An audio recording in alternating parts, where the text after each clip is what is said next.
All right, it is 13:30. It is Tuesday, May 3rd, and it is time to call the Washoe County Open Spaces order. As a side note, there are some technical difficulties in chamber. The camera's not working, so you will not be able to see us. You will be able to see the presentations if you're in the Zoom meeting, and we apologize for that. Denise, can I have you call the roll, please? Yes, Chris Nenzel, Present. Doug Doolittle, present. Stephanie Chen, Present. Timothy Dake is not present today. Maxwell DiNatale, Present. Kevin Joel, present. Nicholas Martin Kearney, Present. Darla Lee does not appear to be present. And Lisa Rode does not appear to be present. We have a quorum still. Thank you. The next item on the agenda is the Pledge of Allegiance. Kevin, would you like to lead us in the Pledge of Allegiance?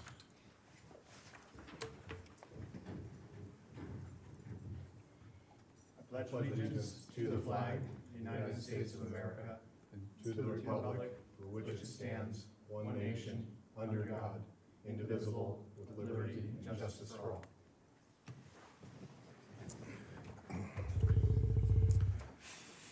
The next item on the agenda is the introduction and welcome of the new Open Spaces Regional Park Commissioners, Kevin Joel? Joel, sorry. Kevin Joel and Timothy Drake. Welcome.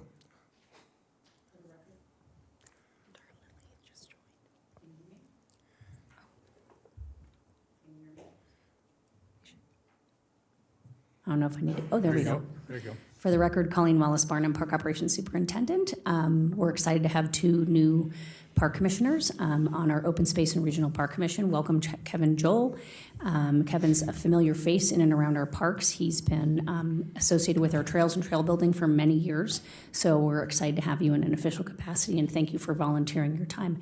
I'm not familiar with Timothy, but I'll look forward to meeting him at some future meeting, so thank you again for volunteering to be on our Open Space and Regional Park Commission.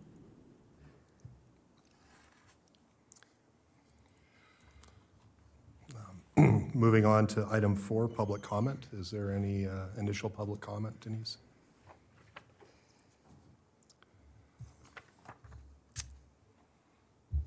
Not at this time. Thank you. Oh, Fill out a form. do you have? How's it going? My Welcome. name's Tom Van Rooten. It's nice to be here today. I wanted to come and just express a viewpoint related to directional mountain bike trails and the value I think they would provide potentially for an underrepresented group of outdoor enthusiasts in Washoe County. Excuse me. I know you guys are considering revamping the plan for Hidden Valley Regional Park. I think there's a lot of opportunity there. When it comes to diversity of offering for people that are into mountain biking, I can tell you that Washoe County offers very little. And that's not to say there aren't some really awesome trails out there, but for a group of people that like a specific kind of riding, there is literally nothing. And I want to probably relate it to skiing, because I think most people can understand this. There are people that love the blue squares at Mount Rose, and there are people that like the chutes at Mount Rose. And for those that like the chutes, the equivalent of mountain biking doesn't exist in Washoe County. Probably the closest thing we have would be Tyrolean Trail, which is over by Incline Village, but it's not mountain bike only and it's not directional. And as we've gotten more people coming from Diamond Peak up the trail, it's actually gotten quite dangerous. And I'm not sure if you're aware, but people were actually planting nails on the trail to try to sabotage the mountain bikers going down. So there's really not a lot to offer for people that like a specific type of riding. What that creates for people like myself and those that I ride with is real inconvenience. We travel out of Washoe County every weekend. I kid you not, I probably ride 90% of all weekends just to go get the experience that we want. We're seeing that there is a solution. Over by Nevada City, there's a trail system that's being developed called Parliament. The Forest Service agreed to it, and they're building it with a local trail organization. And it's actually directional, mountain bike only trails, and it's really awesome. I would love to see this group consider something like that for Washoe County. There truly is nothing. We have an underrepresented group of individuals that want to ride these kinds of trails, and potentially the Hidden Valley Regional Park could be a place to offer some directional mountain bike only trails. Thank you. Thank you.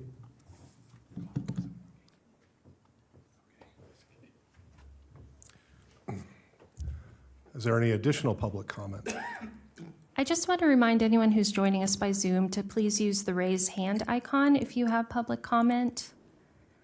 But I'm not seeing that at this time, so no more comment.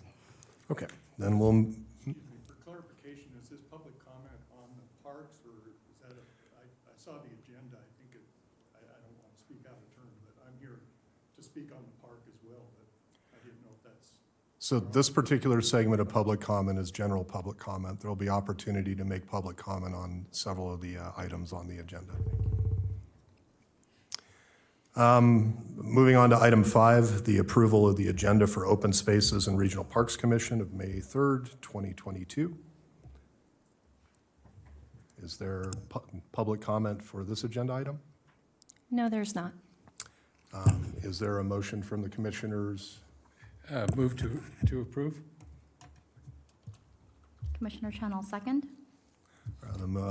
There's been a motion to approve in a second. All those in favor say aye. Aye. Aye. Aye. Any opposed? All right, motion passes.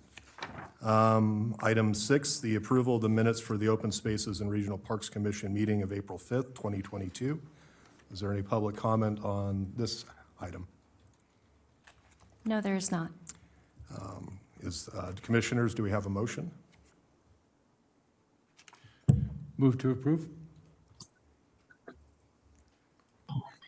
Seconded. A motion has been, we have moved to approve and seconded. I'll call for the vote. All those in favor say aye. Aye. Aye. Aye. Any opposed? All right, motion passes.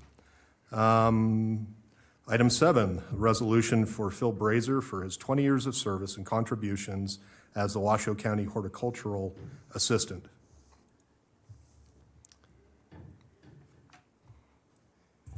Good afternoon. For the record, Colleen Wallace Barnum and Phil Brazier. So I believe we read the resolution. Is it Commissioner Nenzel, Chair Nenzel to read? Okay, I will be happy to. okay, here it is too. Resolution of appreciation and recognition of service, Phil Brazer.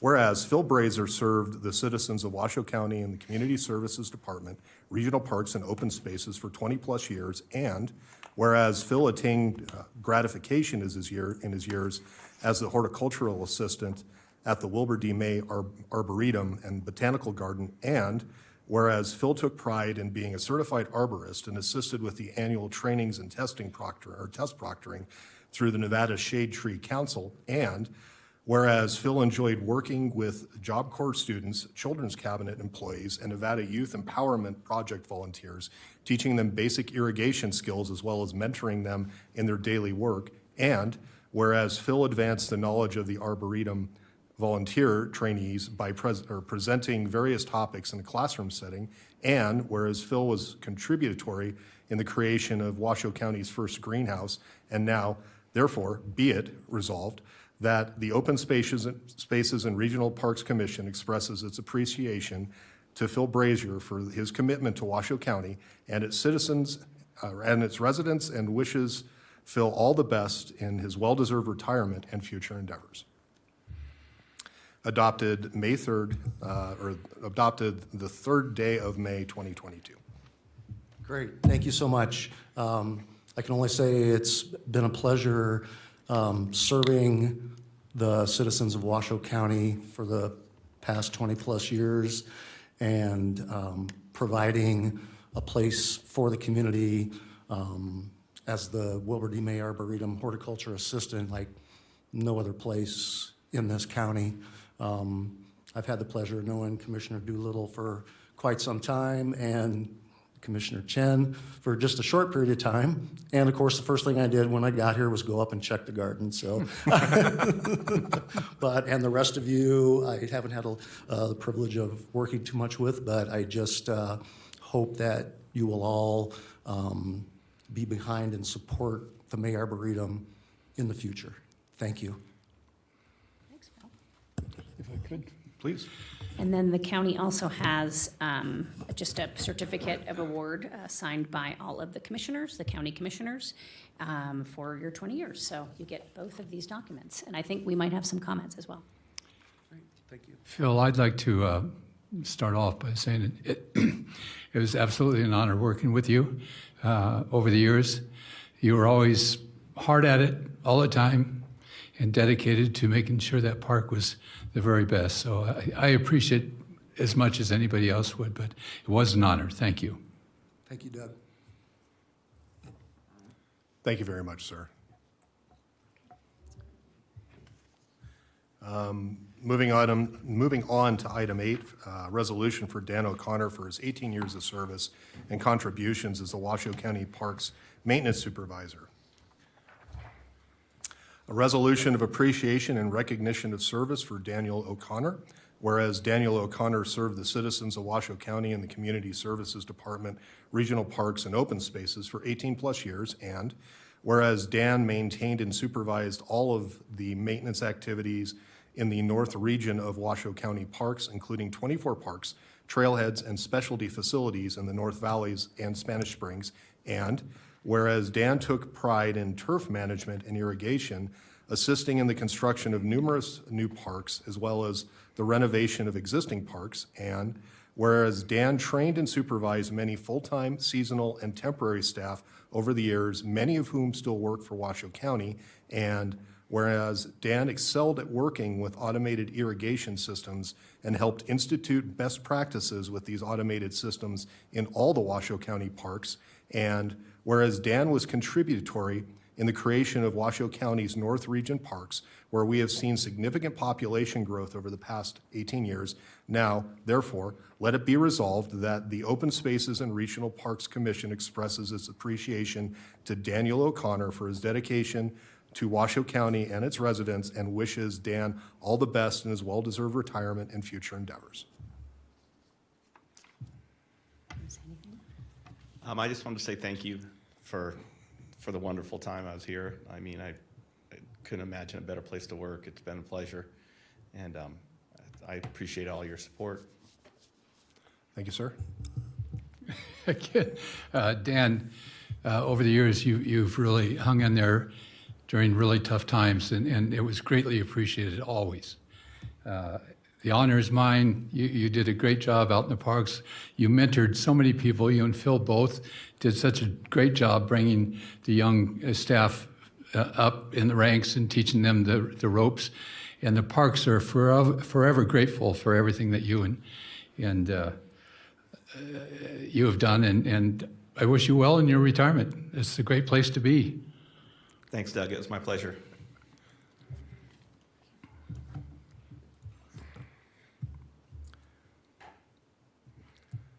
Moving on to item 9, an Eagle Scout presentation?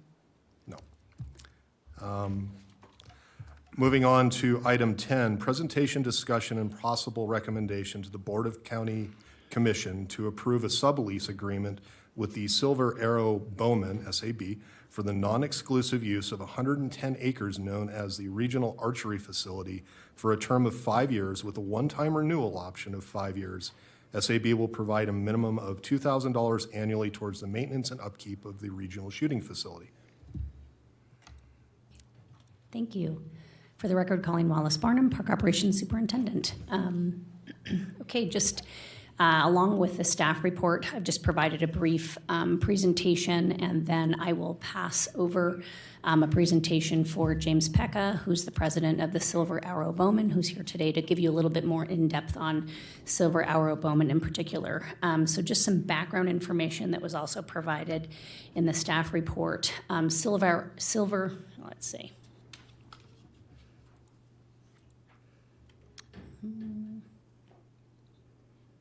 See if it forwards. I'm not Seeing it advancing. Okay, thank you. So Silver Arrow Bowman has been in the community for quite some time, and they actually had their own lease from the BLM for a period of about 22 years. And then in 2007, they approached Washoe County, wanting to have Washoe County actually have the lease through the BLM, which Washoe County agreed to do. And there's roughly a 110-acre parcel in Lemon Valley, and Washoe County has a Recreation and Public Purpose Act lease through the BLM. And then in that same year, in 2007, Silver Arrow Bowman then entered into a sublease agreement with Washoe County, and they operate and maintain the regional archery facility. At the time in 2007, we entered into a 5-year agreement, and then in 2012, we entered into another 5-year agreement that had a 5-year extension. So here we are 10 years later. The lease is due, sublease, excuse me, is due to expire June 2nd. And we would like to enter into a new sublease agreement with Silver Arrow Bowman. So in 2012, when we did the second sublease, there was a, excuse me, no, it's not advancing on mine. Sorry, Denise. So at the time in 2012, there was a 5-year plan that Silver Arrow Bowman had to submit. The BLM wanted to see, what was going to be done over the years that they were going to be out there. So they had a pretty ambitious list in 5 years. A few of those items did get taken care of in the year 1 and year 2, and then there were several things that just didn't get done. As you know, several of these things take a lot of funding, grant writers to be able to secure those grants. This identified that there's grant funding through the Nevada Division of Wildlife. However, it takes dedicated people to do that. So several of those items were not necessarily included in the current area that is the regional archery facility. Okay, next slide, please.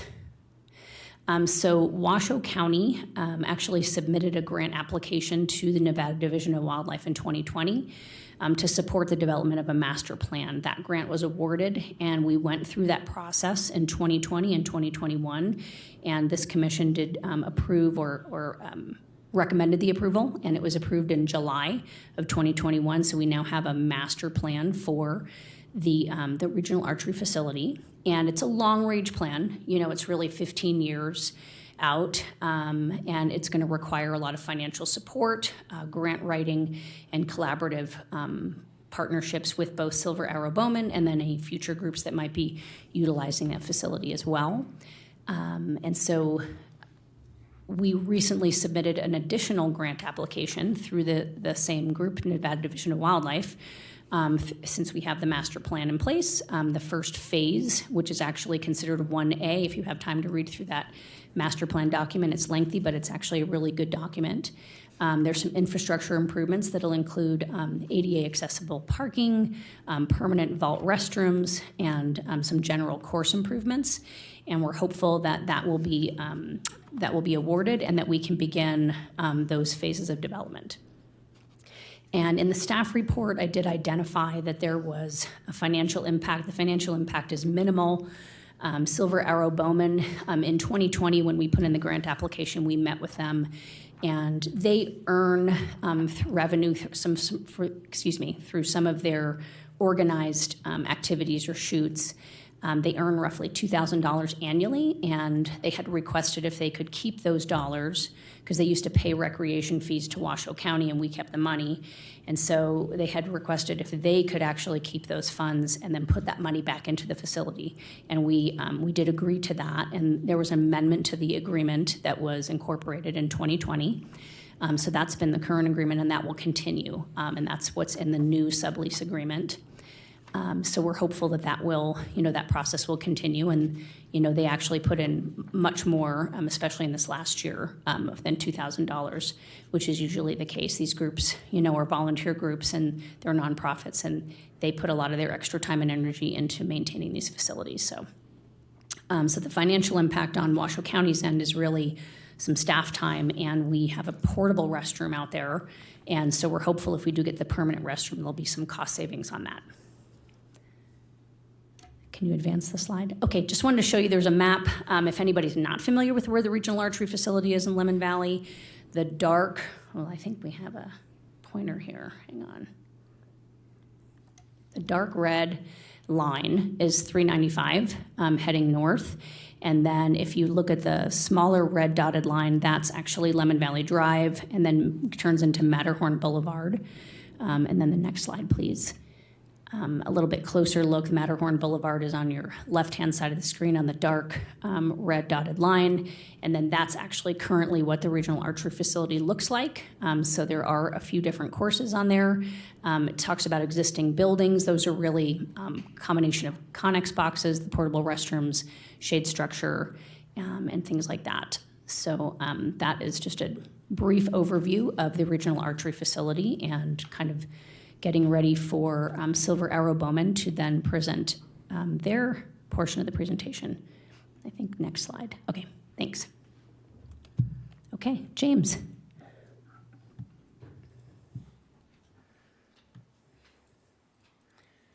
I can't say that works, but you can try it. Thank you. Excuse me. James Pecca, President, Silver Arrow Bowman. Appreciate the time to present a little bit of background on the club, some history, and some of the activities we carry out on the facility.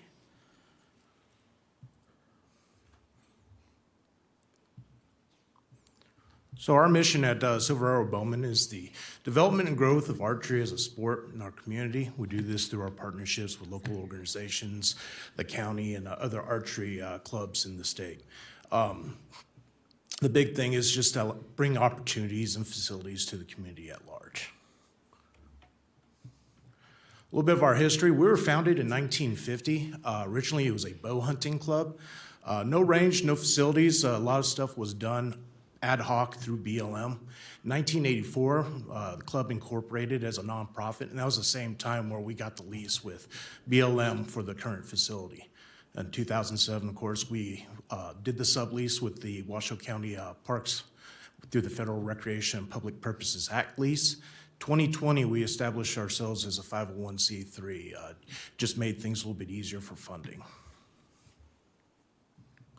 Some recent facility improvements. We do invest a lot of time. We do plow a little bit more cash into the course itself outside the $2,000 allotment. There was a lot of trail and erosion control that TSK identified through their through the master plan. We addressed a lot of those issues on this last work party we had. We also replaced and upgraded a lot of the field course target bales. Previously, the bales were wooden frames with rags in them. They were in disrepair. They don't stand up well to the weather. So we identified some carpet bales that have a rhino lining cover to them. And they actually stand up. We have another course, another club in California that has used theirs for about 20 years. So we're trying to look for a little more longevity out of the equipment we're getting. We're also installing this year some protective target frames around those bales just to keep the apparatus that keeps the target together from being damaged.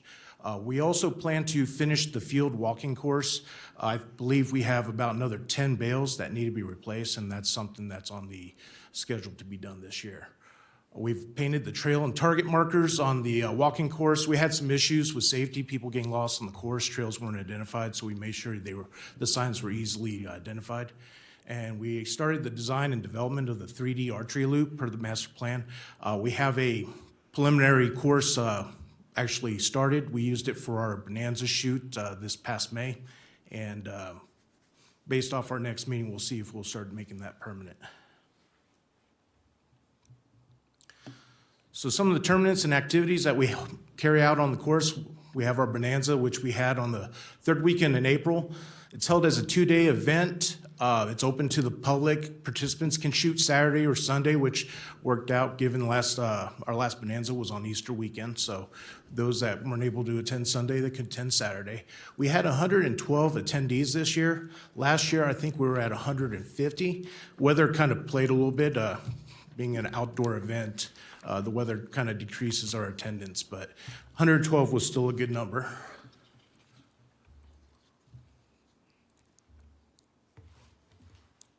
And these are just some other pictures from this year's Bonanza of some participants. You can see behind the 3D target there, the carpet bale. And that's what we actually put out on the course, and they're actually standing up a lot better to the previous bales we had out there. We also have a bow hunter league, starts the second Wednesday of May, runs for about 10 weeks. In 2021, our league averaged about 45 attendees a night. We've had some highs of 60 to 70. Again, depends on weather. Also, traffic plays into that. A lot of our attendees come from Sparks and South Reno, and traffic in the Spaghetti Bowl, when there's a wreck, we usually lose half our attendees on those.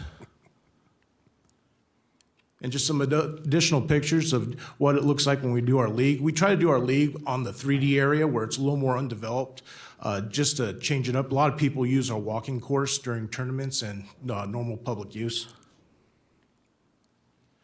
We also have our turkey shoot, first Sunday in November. This one's more of a family activity, not so much competition.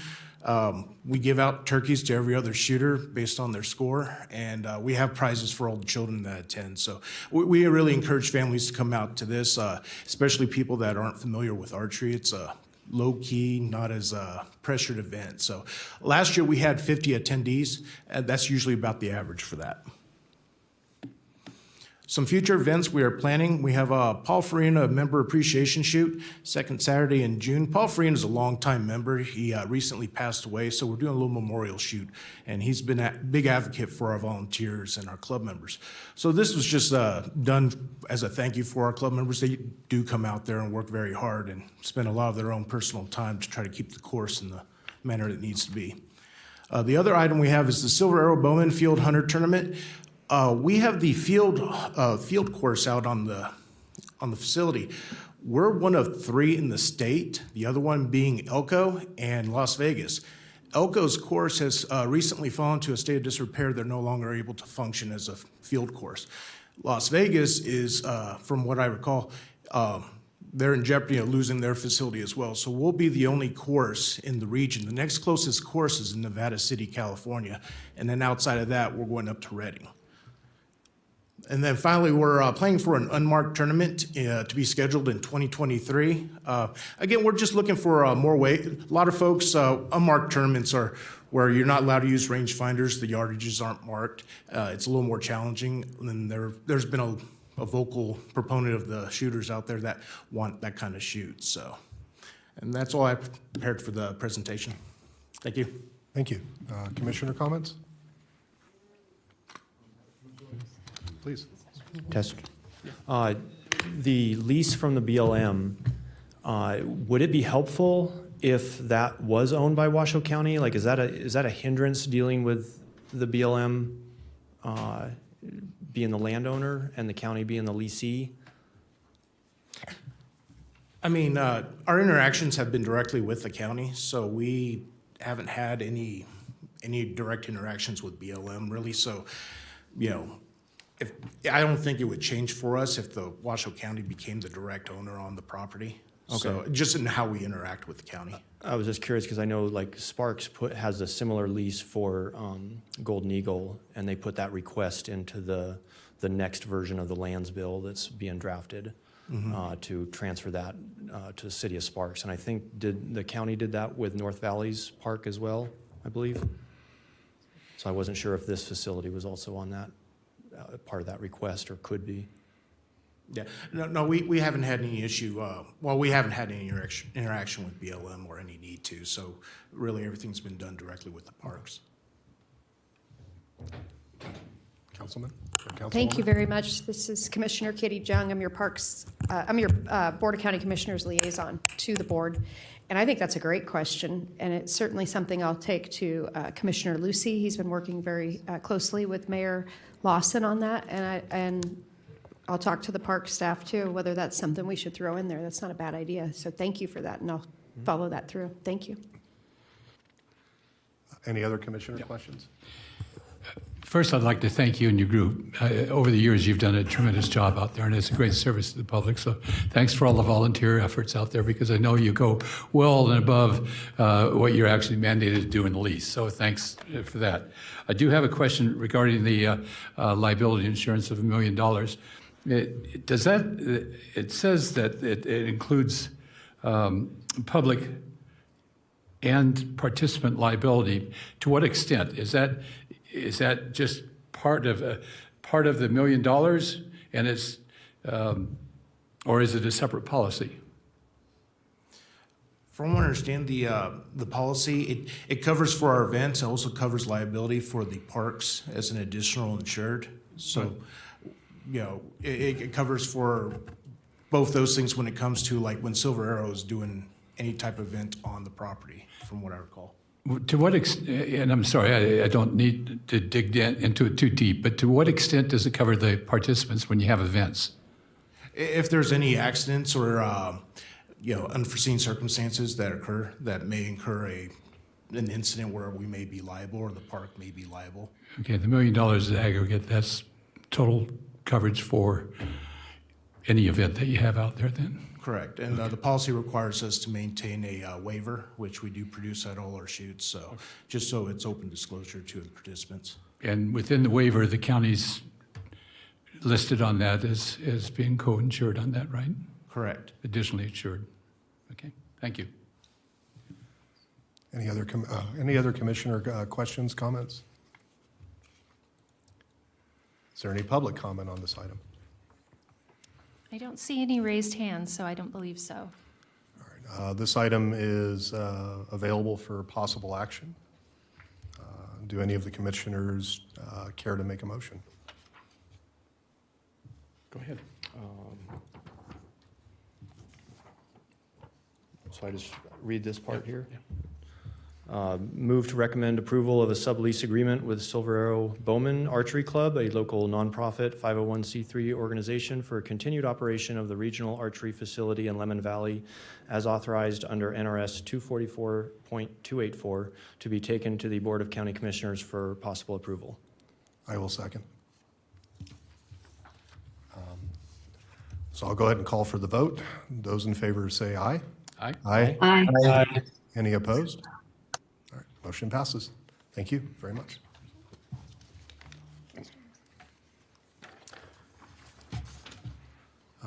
Item 11 is a presentation, discussion, and possible recommendation to the Board of County Commissioners to adopt the 2022 Hidden Valley Regional Park Master Plan, Commission District 4, for possible action.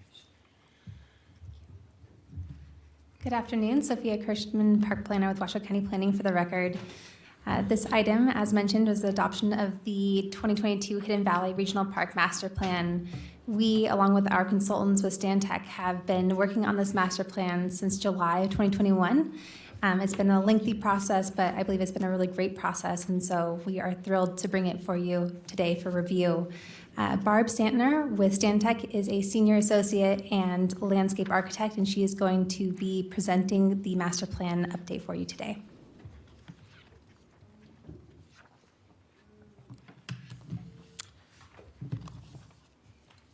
Thanks, Sophia.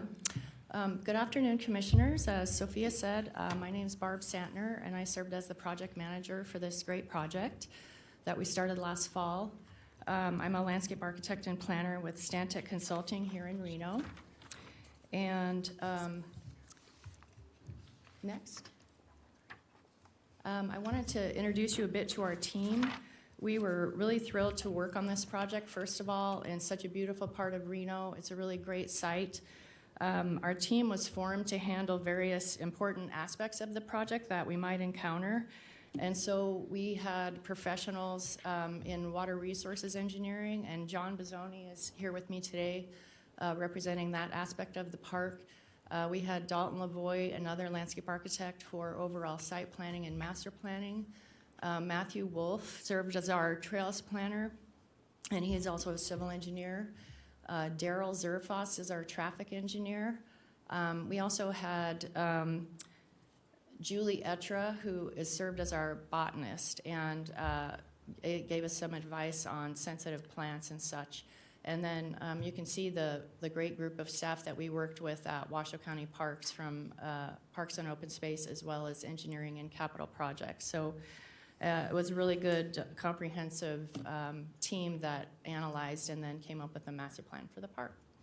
Next. A little bit of background. The location of the park, it's 2 to 3 miles south of Interstate 80, about 1 mile east of Veterans Parkway. And the green square over on the right side shows you, I'm just looking at the pointer here, if this works or not. Oh, there we go.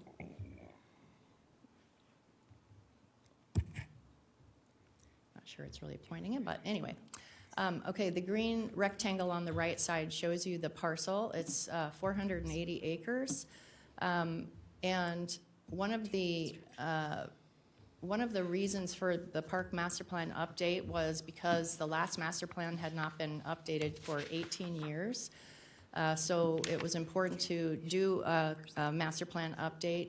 And also, one of the aspects that was very important was to explore uses for effluent water in the park, similar to what Washoe County has done with many of the other parks, such as North Valley's Park, South Valley's Park, to use treated effluent in the park. And we looked at different aspects like landscaping, fields, wetlands, or flood irrigated, or irrigated pastures, I should say, and then groundwater infiltration basins.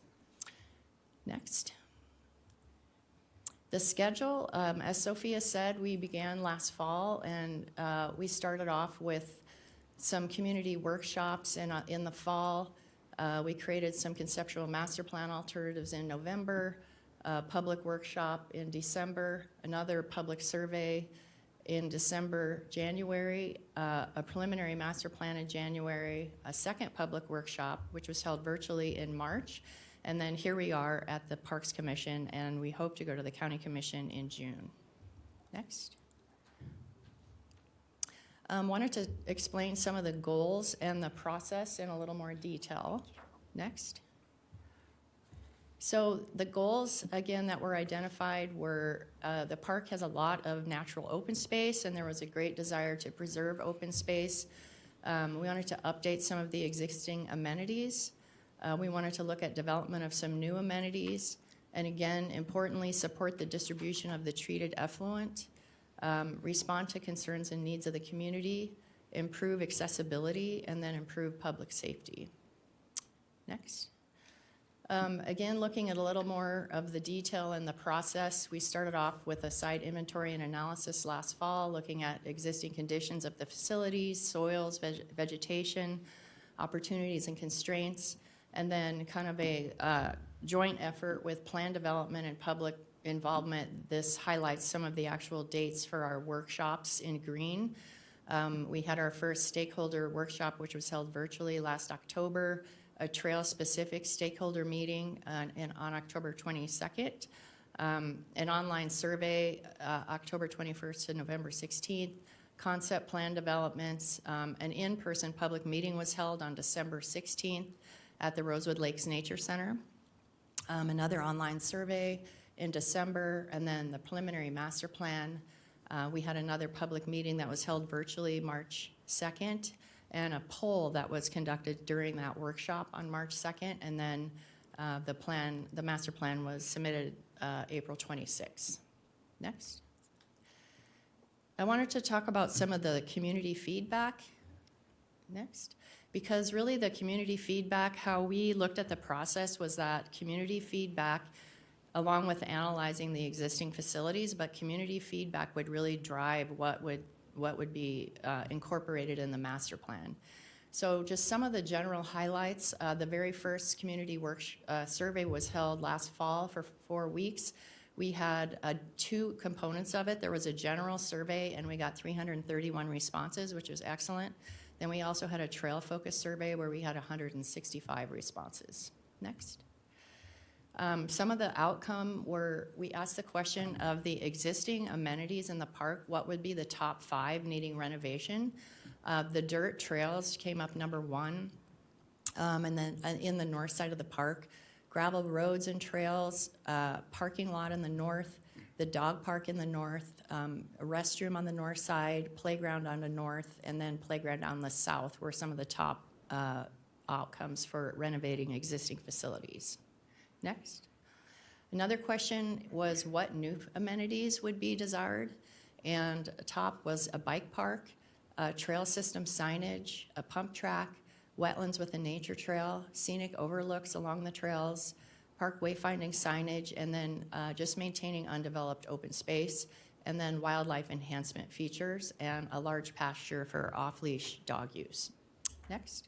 Another question we asked was how should we use the treated effluent that will be available at the park? The top outcome on that was a wetland with a nature trail. Second, improved irrigation to existing landscaping, additional landscaping, and then large pasture for off-leash dog use. Next.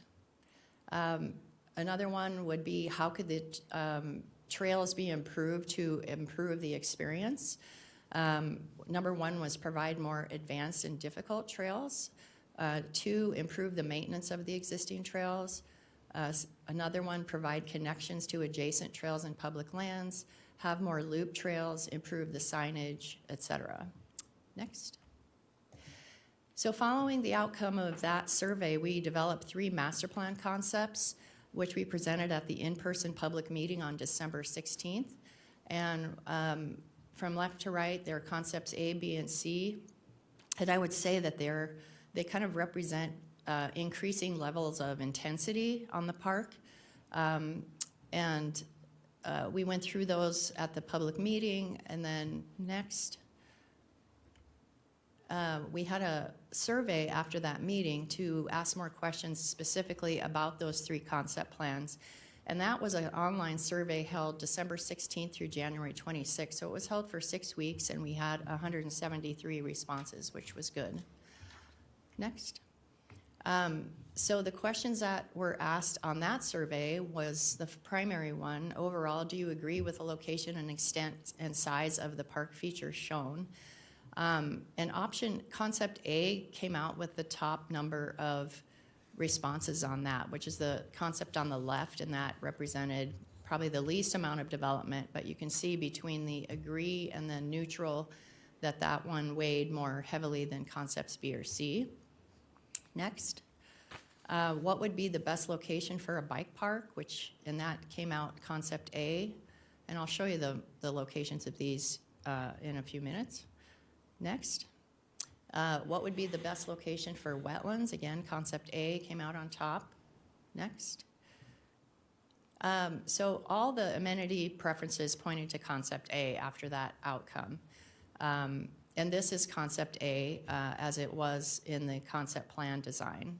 Again, the pump track, large pasture for off-leash dog use, undeveloped open space, formal recreation practice field, additional picnic pavilion, and additional turf and trees were best represented by what the public responded with in concept A.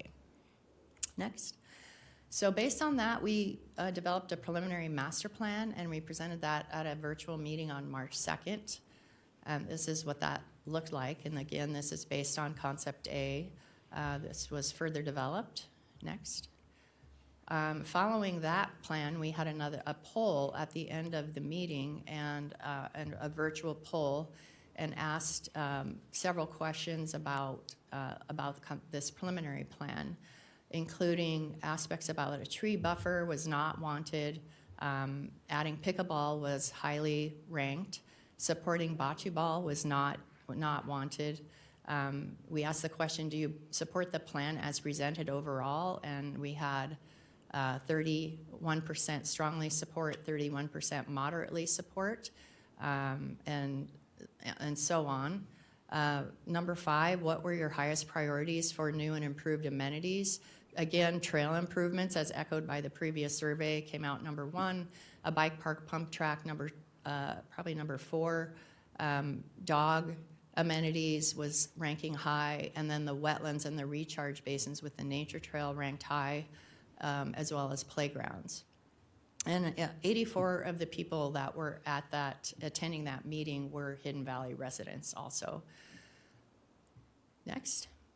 So based on that, we have now developed the master plan, and we have incorporated these aspects of it with goals, the process. Feral horse management is a big issue in that region, in that area. Weed management, sustainable park design and maintenance practices, traffic, effluent management, overall master plan. For the north, the south, the trails decommissioning, priorities and phasing, and opinion of cost. Next. So the overall master plan is this piece here, and I'll go into the details that are a lot more legible here, but again, you can see that the north is on the left here, but the east side of the park, which is at the top of the map, is just primarily soft trails. This represents highlights the trails, and then the core of the park is on the north side of the park, which is, you know, the cluster of graphics you can see on the lower left, and then the south side of the park is on the lower right. Next. I also wanted, before we get into the details of the park master plan, we asked a number of questions and answered them as over the time period of the master plan development, because the neighbors and others had a lot of questions about the park that we really took a close look at with our team as well as Washoe County staff. And I wanted to just go through those because we looked at those closely and then tried to incorporate these concerns in the master plan. So one of the big concerns the community had was what can be done to reduce illegal activities in the park at night. And the big solution to that would be just to have the ability to close the gate after hours, both from the north side on Parkland and from the south side on Mia Vista. So we have proposed, therefore, some electronic gates to provide that function. And then the way it would work was vehicles could leave the park after those gates are closed, but no new vehicles could enter the park. Another concern was what to do about curbing speeding in the park and also the nearby neighborhoods. We looked at different ways of doing traffic calming inside the park. For example, wherever pedestrian pathways cross the main loop road, we can provide a raised crosswalk. And then we did a traffic analysis, a small analysis to look at speeding outside of the park as well as traffic calming that could be done through Washoe County's program. Feral horses is a big issue in that area. Why is it a good idea to keep the feral horses out of the park, and how would it be done?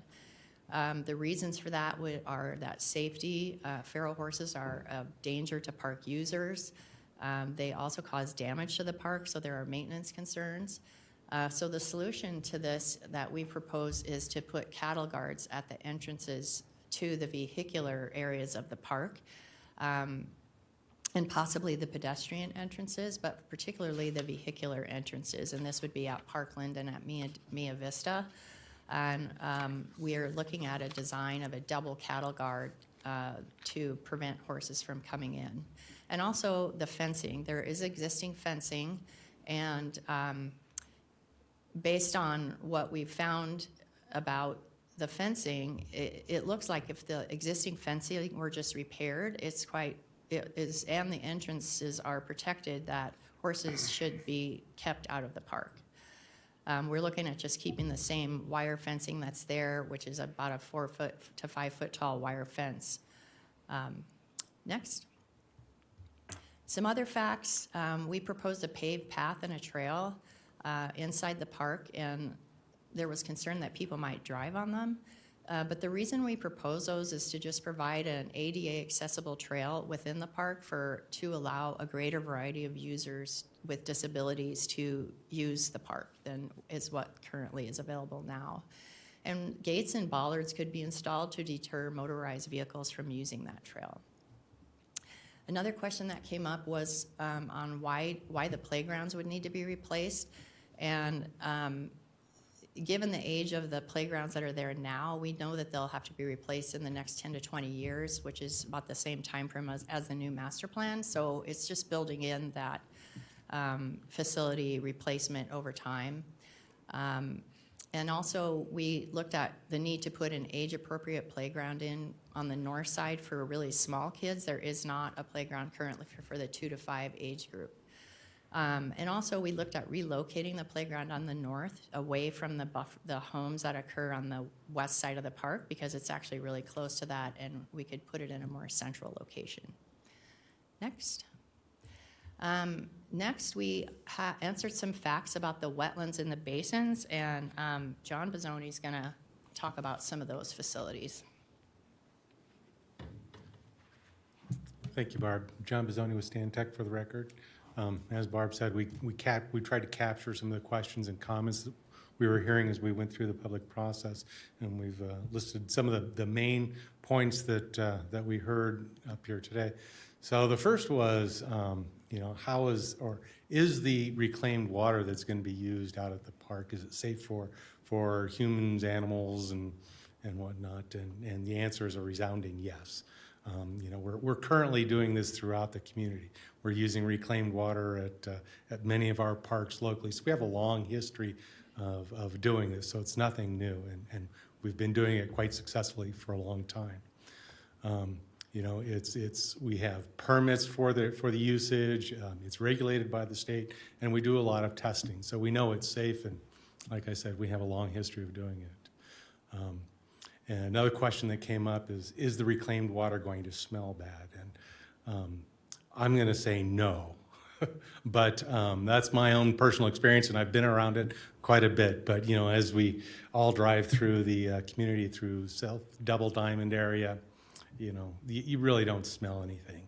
We've heard rumors of some problems at one of the City of Reno's parks, but I don't think it's an issue that's similar to the conditions that we'd be creating here at the park. Will there be increased flooding? And this was more related to, there was a mix of questions that were concerned with how the park would be graded and developed, and also the introduction of the reclaimed water for use of wetlands. And the strategy for the wetlands is to have them disconnected and isolated from the overall park drainage so that they would not become a part of the system's flood program, and any water that was put into the wetlands would be captured and retained in those wetlands and not be distributed outwards into the drainage patterns.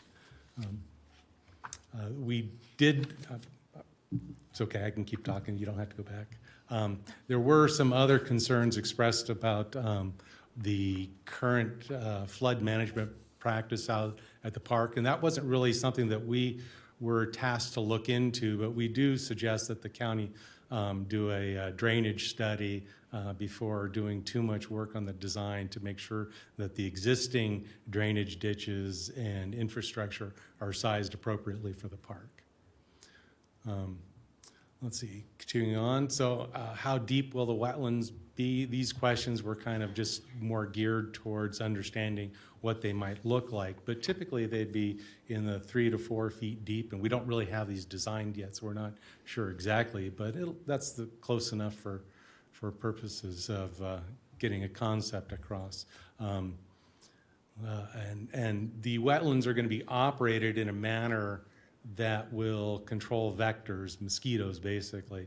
And you do the vector control by controlling and regulating the depth of the water in the wetlands. So we'll periodically go through drying periods and drying cycles so we can make sure we keep the vector control, or keep the vector under control. How will the mosquitoes be managed? Like I just said, it's primarily through the design of the facility and the operations and maintaining water levels that interrupt the life cycle of the mosquitoes. And let's see, what research has been done to ensure that the water table won't rise as a result of the applied reclaimed water at the park? The county has completed a study. It's kind of an initial analysis, but they found that right at the park, groundwater was down at around 50 feet, and we're really not going to add enough water to the park to appreciably increase the water levels at the park. Let's see, and then who's going to maintain the wetlands and recharge basins? And that's primarily going to be the responsibility of the utility department. They will hold the permit for these facilities issued through the state, and as a part of that permit, they'll be responsible for maintaining those facilities. Next. And with that, I'm going to kick it back to Barb. Thank you. We also looked at some of the traffic impacts of our proposed plan. We had some current data about the existing use of the park. So our engineer looked at the traffic plan and the existing amount of traffic, both on weekdays and weekends, and it looked like the increased traffic with the full build-out of the preferred plan, of the master plan, would be about 20% over what there is now. And that's on weekday and weekend traffic. And our traffic engineer indicated that, if there are concerns, this could be looked at by further traffic studies, but that additional traffic calming could be added outside of the community in terms of possibly raised features that would require people to slow down, or radar that would tell people how fast they're going, but that the roads themselves can definitely handle this type of traffic. And again, though this would be the number with full build out, and as you'll see down the line, we're kind of looking at this as a build out in multiple phases. Next. So here I wanted to show you the existing master plan, or the master plan as it currently is looking. And there is a lot going on here, but so this is the north side of the park, and again, north is on the left side of the screen. This is the entrance from Parkland Drive, and we're proposing a loop road system. Currently, there's kind of a sharp left turn, but we're proposing kind of a nice loop road system, and that will direct people into the more central portion of the park, rather than here where they're very close to the western entrance. We're proposing a cattle guard and an automatic gate there. And I'm going to just point out the major features of this plan. This is the existing dog park, the Link Piazza Dog Park. This is the existing small picnic shelter and turf, and this is the existing restroom. There's an existing horse arena and another practice arena. So major facilities are that, again, we're proposing a loop road to kind of distribute the circulation. We proposed a bike park with multiple levels of difficulty here on the north side of the arena. This practice arena would become a pump track. The existing horse arena would become an informal practice field. We've got a large picnic shelter here, and then playgrounds to serve multiple ages. Over here is kind of a major feature, which is our wetland and trail complex. So we are looking at these becoming constructed wetlands, and then these are groundwater recharge basins. And there's a nature trail around all of this with some additional landscaping. We also are showing a trail access here. There's quite a lot of popular trails, and this would be a major new access point with a restroom. We're proposing another new restroom that would be helping to serve the bike park, pump track, and these facilities, and then leaving the existing restroom. We're also proposing on this side is an off-leash dog pasture, and we're kind of looking at something similar to what's at Rancho San Rafael, but not flood irrigated. We'd be looking at irrigating it with a sprinkler system. And then additional informal turf on this side, and then one more pickleball, or I guess it would be one more tennis court with the ability to have those serving for pickleball as well. And then paving this existing trail access point here. And then this existing drainage channel would become another trail. And we have some trails that come off of the main park area at this location, and then here. So those are the major features that we're looking at on the north side of the park. Next. In the south side of the park, which is accessed off of Mia Vista Drive, we're also looking at a cattle guard with a gate, automatic gate. And then we're looking at adding a restroom on this side. There's currently an enclosure, but no restroom. There's an existing picnic shelter that would stay. Over time, the playground would be replaced as needed as it reaches the end of its life cycle. And then we would add some new landscaping on this side. This side of the hill has already got some kind of erosion from previous grading, and it could be improved that way. And additional trees and landscaping. Next. And then the overall project is very heavily focused on trails. And we have shown quite a good variety of trails here, with improving a number of the existing trails that are shown in dashed lines.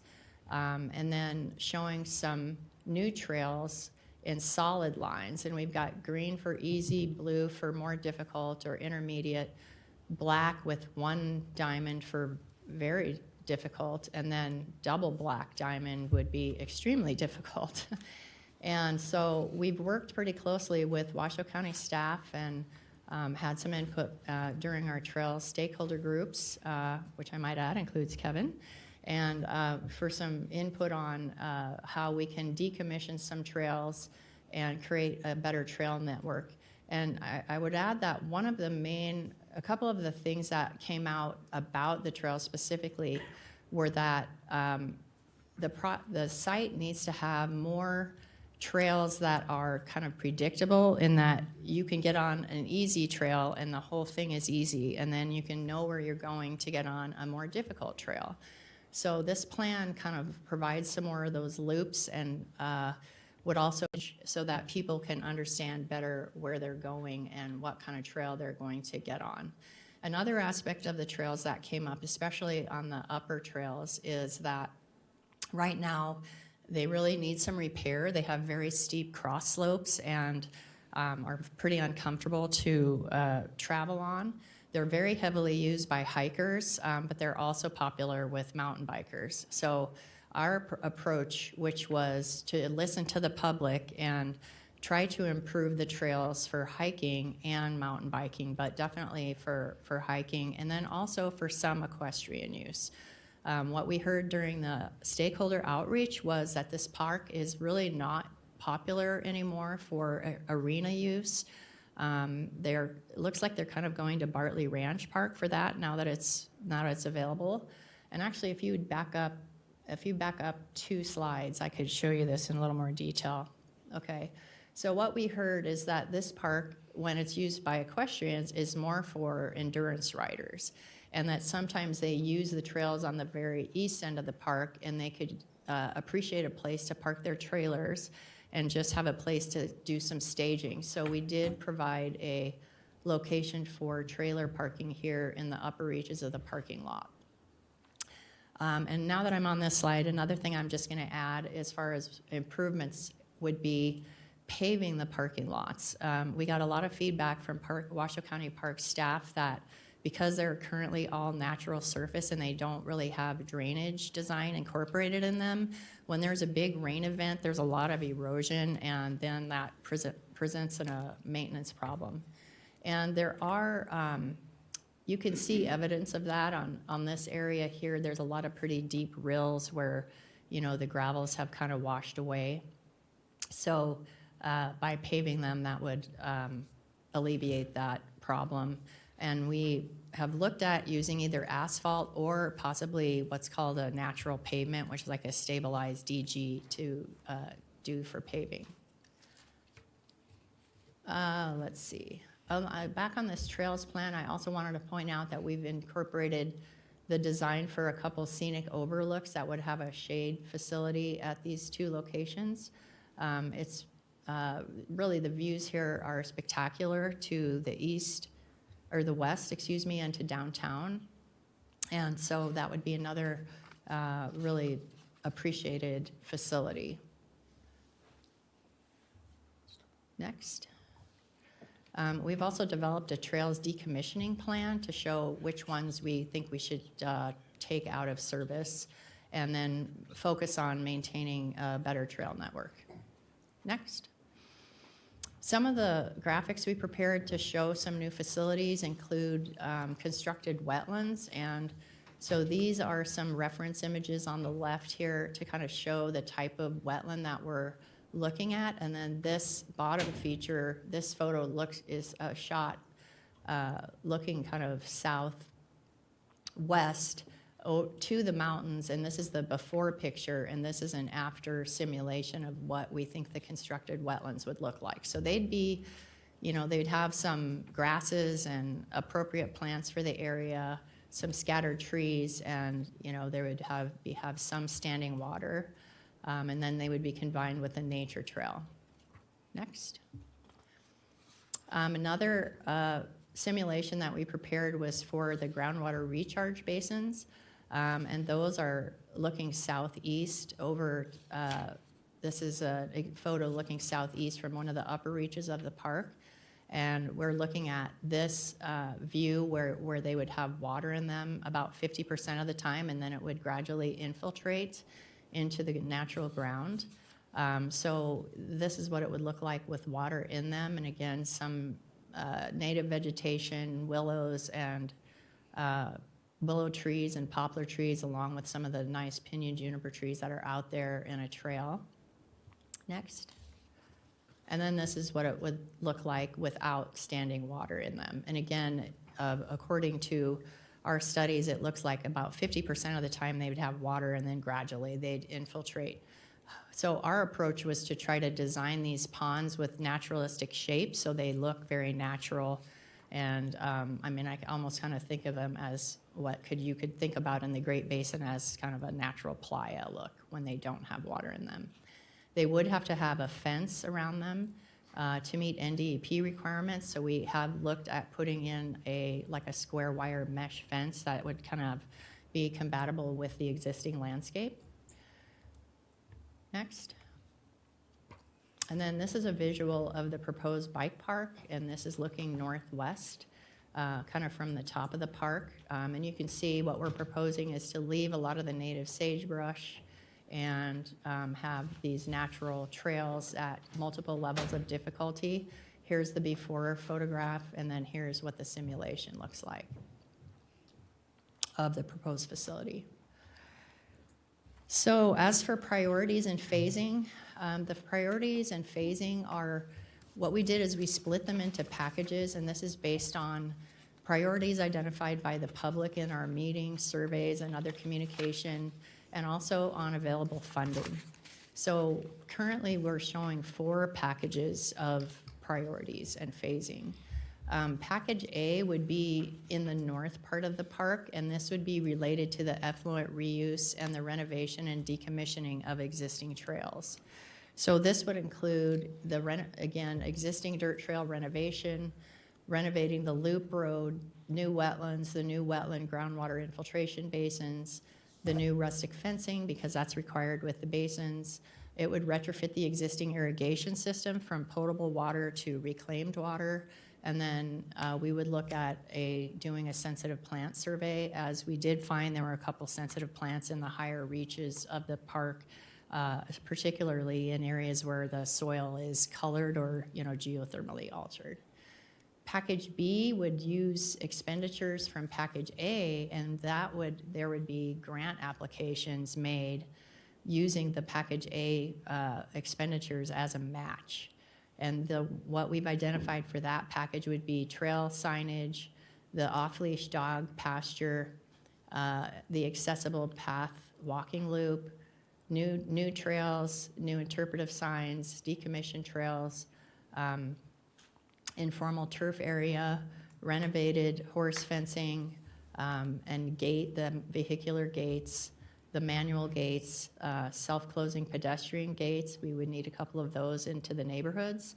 And then some crossings of the channels where trails cross the channels. And I might mention again that, we put these gates in the top, kind of the close to the top priority list, because those are things that the public has really expressed that they really want more control of the park for after hours use and control. And then we also believe that it's important to control the horse population in the park so that the facilities can be more easily maintained.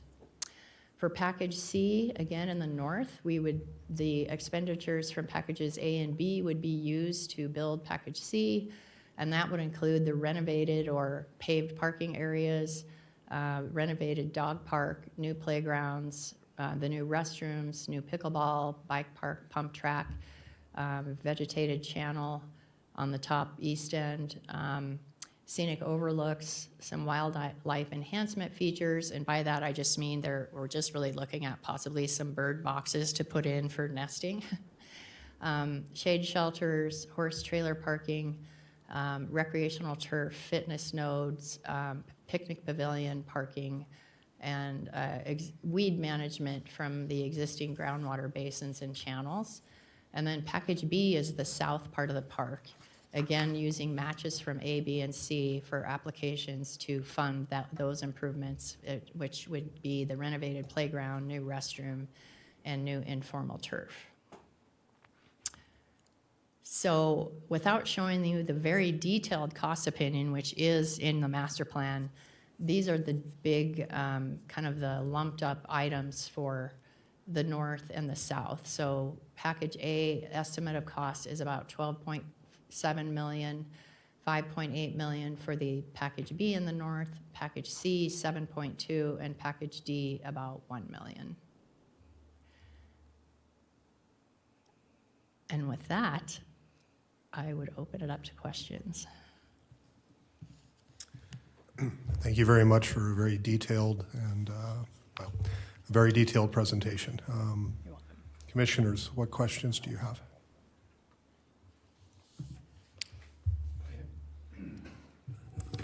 I have a whole page, but I'll kind of limit what I'm going to ask.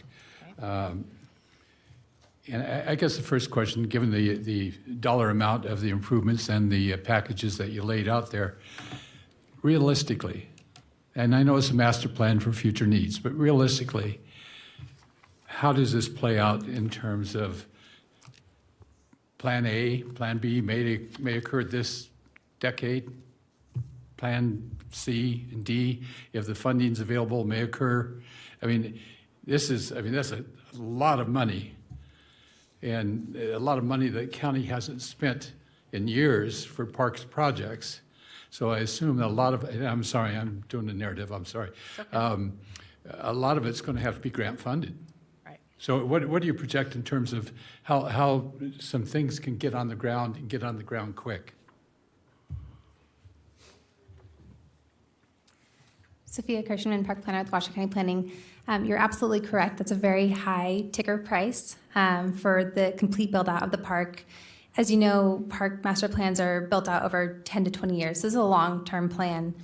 I do think that we have some good opportunities to move forward on certain aspects more quickly. We do have a new trails program coordinator as well as a couple of staff member positions for trail maintenance. So I think some of those trail components could be completed a little bit more quickly than some of the other things that are shown there. And then we can also explore possibilities and potential partnerships with local mountain biking groups. We've done this in other areas, Biggest Little Trail Stewardships. There's other groups as well that might have kind of an interest in helping with some of the, the pump track and the bike park and some of those facilities. Further than that, we do have the Washoe County Utility Program, and they are definitely interested in finding locations to utilize this treated effluent water and to distribute effluent water. In the past, I would say the Parks program has been very successful at utilizing the funding that we have to leverage that and get other grant sources. And there are a couple of grant funding opportunities that will be available in the near future, including a new state grant opportunity, Conserve Nevada. In our most recent conversations with them, we found that funding source will probably become available in fall of 2023.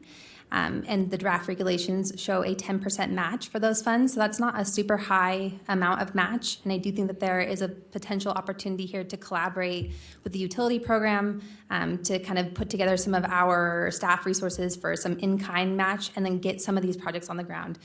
It's going to be a patchwork, I think, like Washoe County Parks projects always are, and we have to kind of utilize the opportunities that we have and just go after the opportunities when they arise. So I know it's nice to say, okay, here's package A and B and C. Realistically, they're not going to be built out that way. Realistically, they're going to be built out when we have an opportunity, when that comes up, and we can piece things together. And I'm going to, this is an easy one to pick on, but if a group, say the pickleball group, came forward with the funding to improve the courts that are part of the master plan, that's something that you would consider as you go forward then? Oh, absolutely.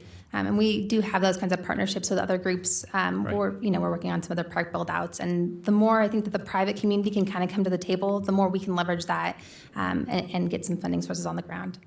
I'll wait until other people. Just to kind of follow on Doug's thought, I'm curious how the spending for this master plan will affect improvements, maintenance, and the creation of other parks in Washoe County. This seems like an awful, as Doug mentioned, it's a very big price tag, and my concern would be that there's only so much money that goes around. Yeah, absolutely. You know, I think one of the things that we don't talk about always when we look at the master plans is that this is not for maintenance. So anytime that we have any of these pieces that we build out, we do have to identify general funds for additional staffing positions. And I think that that's a little bit trickier for us to find that funding, but we have been successful. And this year we had some new staff positions approved for the first time in a long time. So I think that there is momentum and that we really are working towards having more of that capacity. How it would impact other parks, it's really tough to say. I think that a lot of times, again, these come together based on the partnerships that we have on the ground. Some of the other park projects that we are moving forward with in the near term and the short term are because we have private partners. And so I think if there are partnership opportunities, we'll move forward. And if that doesn't materialize, it'll probably be a much longer build-out time. Thanks.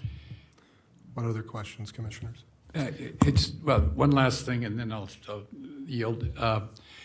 I mean, it's absolutely necessary to, in my mind, to deal with the infrastructure preservation issues that we have throughout the park system.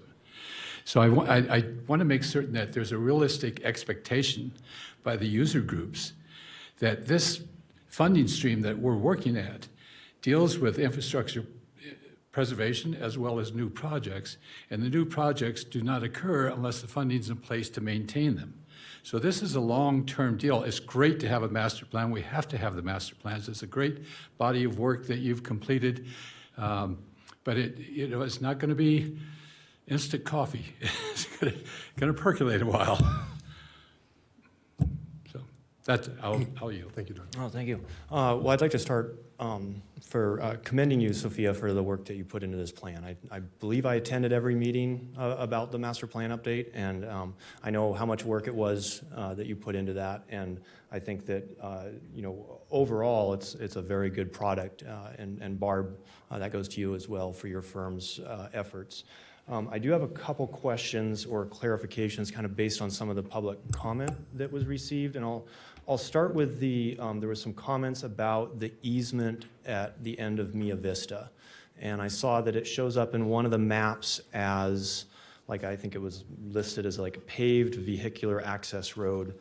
And I remember that this came up at one of the meetings, and that they already hold an easement for that access, or is that something that's going to be new? Yeah, so that's actually just proposed at this point, and I'm glad you brought it up. I think it's an important point to highlight here. Essentially, Washoe County Utility is building that 1 million gallon reclaimed water tank at the park, and they are looking for an entrance way to get the water line from the South Truckee Meadows Water Reclamation Facility into the park. As part of that process, they reached out to the property owners directly south of the park, Sunny Hills Ranchos, and said, hey, are you interested in working with us to grant a water line easement? And they said, yeah, we are certainly willing to negotiate that, but we are interested in getting an easement from the park to have access to the northern section of our property. This would be a small sort of roadway easement through that southwest corner of the property. So the utility came to us, asked Parks, what's your initial thoughts on that? And we really said we have a parkland easement policy and procedure that's in place. We would need to follow that. And we really can't weigh in at this point until we know ultimately what they are proposing. And they would have to submit that application, and then it would go through our parkland easement policy and procedure just like any other easement through Washoe County property. Additionally, we do hold Recreation and Public Purposes Act patents from the Bureau of Land Management for this park. And taking any sort of land that is under this patent out of an outdoor recreation or public purpose and kind of granting it to a private entity would require approval from the Bureau of Land Management, and essentially it would require them to purchase that land and kind of remove it as a little piece out of the park. I don't know what the ultimate recommendation would be for that. We wanted to include it here as a potential road and kind of access easement because we know that that application is forthcoming, and we just wanted to be transparent that we're aware that it's on the horizon, and we'll present it to this board at a later time for you all to weigh in when that comes in and when we have more information. Okay, so I just wanted that clarification that that's not actually like part of this master plan. It's kind of just planning for the future that like, hey, let's not put the restroom right here because they might put in a access road to their future project. Right, and also just letting the community know this is a very active and very engaged and great community to work with, and just letting everybody know that we are aware that this is forthcoming and kind of here's a heads up, these are the things that we're going to be considering down the road. But the Park Commission is not approving or denying anything or recommending any approval on that aspect today. Okay, very good. On the trails, as Mr. Van Rooten commented here, and I think there was some online comment, and you know, I agree with that. I would just like to see kind of the mountain bike specific trails, the directional trails, have like kind of a collected starting point. So right now it's kind of like, well, you're not sure how to get to the different potential difficulty level variations or options to come back down. And, you know, traveling to other places that have the trail networks that are being spoken of, you know, there's usually kind of one starting point. It's signed very well. The options of like, you know, A, B, C, D of varying difficulties. So from like a risk management standpoint, it's real clear to somebody when they get to that point that like, hey, these are your options on going down. And right now, I really appreciate the fact that some directional trails were shown and those options, but I would just like to see is how can we get those kind of maybe together at the top so there's one starting area and one finishing area, and then that's also clearer for other park users so they don't accidentally wander onto you know, an advanced mountain bike trail that people are coming down and not expecting to see anyone else on. So that would be a recommendation that I'd like to see kind of tweaked a little bit, and I understand that, you know, some of this will be ironed out later on down the road from the concept plan, but I just wanted to bring that up.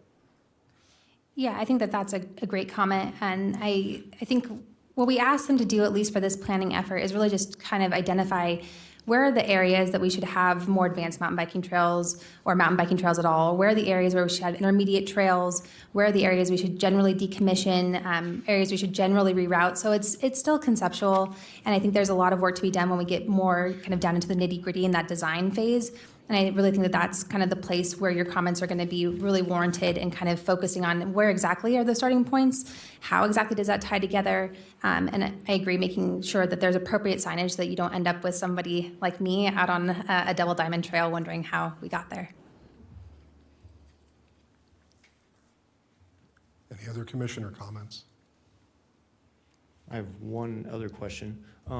Barb, you mentioned fencing the ponds as a NDEP requirement. I'm just thinking, I mean, I have some habitat concerns about that, and I'm thinking of many of our other parks that I'm quite familiar with some of the other ponds, particularly in the wintertime. And I'm not thinking of too many that are fenced, and so I'm just kind of curious where that comes from. As part of the permitting from the state, one of their requirements is to restrict access to the ponds, and that is, I think that requirement is to be determined still. We need to have these conversations with NDEP, but if you strictly read their regulations right now, that's what would be required. So okay. We're showing it, but we would like to eliminate it if we can. If we can't eliminate it, we've been talking about some ways of trying to incorporate the fencing into either the aesthetics or into the plant material that's planted along the side, so it's not a prominent feature. Does it have to do with it being reclaimed water? Is that the exactly? Primary? Yes. Yeah, okay. Yes. Okay. If you don't mind too, if I could add, and I don't know if it's possible to put the North Park back up on the screen, but just to make sure it's kind of clear, there's two kinds of ponds that we're proposing. There are just the wetlands, and we're showing two wetlands, and those would not empty and fill. Those would be considered to have more uniform water throughout the year and habitat. And then the other pond is the groundwater recharge pond, and that's the one that we're talking about where the water level might empty and fill. and that would need the fencing. But the wetlands themselves would not do that. They would just be the same. So maybe back up for a sec, just so I can show you which ones are which. Back, maybe on the plan, keep going. Okay. There you go. Okay, go back there. Thank you very much. Yeah, so these kind of darker, trying to find my arrow here. Yeah, so these right here are what we're identifying as wetlands. So that would be, you know, the fully vegetated wetland type of feature. And then these basins here, as well as this one, are groundwater recharge basins. And what our thought on that is they would have a naturalistic shape, and the edges of them would actually have wetland plants like willows and such. And then the center, yeah, but the pond would be allowed to dry out and fill. So we actually have two different kinds of ponds there. You know, just a final comment. This is a conceptual plan. We're getting into the weeds a little bit too much for my liking, to be honest. I think we're going to have an opportunity as the projects come forward individually to really dig into how the plans are going to be introduced and implemented. And but conceptually, I think all your ideas are great ideas. I think there's a lot of public input on those ideas. And but if we get in and start trying to manage a specific project, we're going to be here a while. Absolutely, yeah. So. Any other commissioner comments? Then we'll open the floor to public comment. I'll remind those that are interested in making public comment that there is a 3-minute time limit. Denise, do we have any public comment? Yes, and before we call people up, I just, for the record, need to note that we did have 10 people submit public comment through email, and those comments were forwarded to the commissioners. The names of those people are Dale and Charlemagne Dewar, or Charmaine, I'm sorry, Farrell Vaughn, Marge Franzen, Rick and Fran D'Oliva, Roger Jewett, Tom Judy, Denise and Thomas Fuso, Laura Carmen, Tom Van Rooten, and Samuel T. Echo. And then also, again, for the people on Zoom, if you could please use the raise hand icon if you want to speak, and I apologize that our camera isn't working and that you can't see us. So we'll call up Wayne Schaefer, if you'd like. Would you like to begin?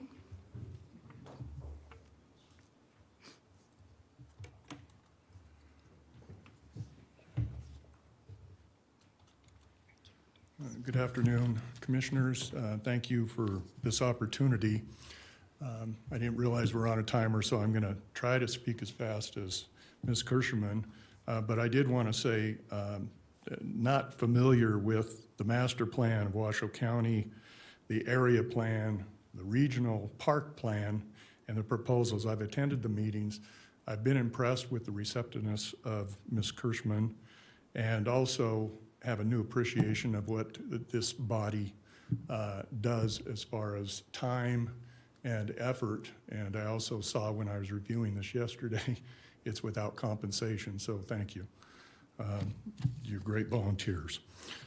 With that said, item 40 is my concern. I learned a new term, stakeholder.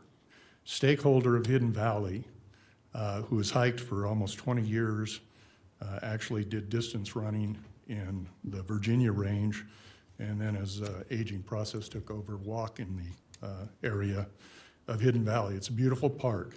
Some comments, I think the emphasis is keeping it open as far as vision and beauty of the natural landscape, and that's where we fit into item 40 as well. Item 40 was really never discussed to my recollection at any of the two public meetings. It came about when a neighbor made inquiry, what is this item 40, this vehicular trail access? And then we learned, in essence, it's a proposal to extend Mia Vista into the park and then go in a southerly direction in the park, 200 plus feet or whatever it is, along the southwest border. And I would invite the commission at some point, I wish I had a slide, but that is a beautiful open space. There's 2 bands of horses that presently go in that area, and there is a pretty steep part of the range behind that area to the south. So the point being is we don't understand. I think you'd get a lot of public response if it had been spelled out that way in the proposal. My request would be, I don't think item 40 is appropriate in even the proposed plan because of the statement already made. There's been no application. There's been no vetting process. The reference on page 23 of the plan that talks about it doesn't say, I think it says easement. That should be excluded, as well as the reference in the map itself to 40 and a proposed, I think now it's called a potential or possible extension. The commission should, wow. Sorry, sir, your time is up. That's, okay, Well stated. thank you. Okay, next we can have Dale Doer.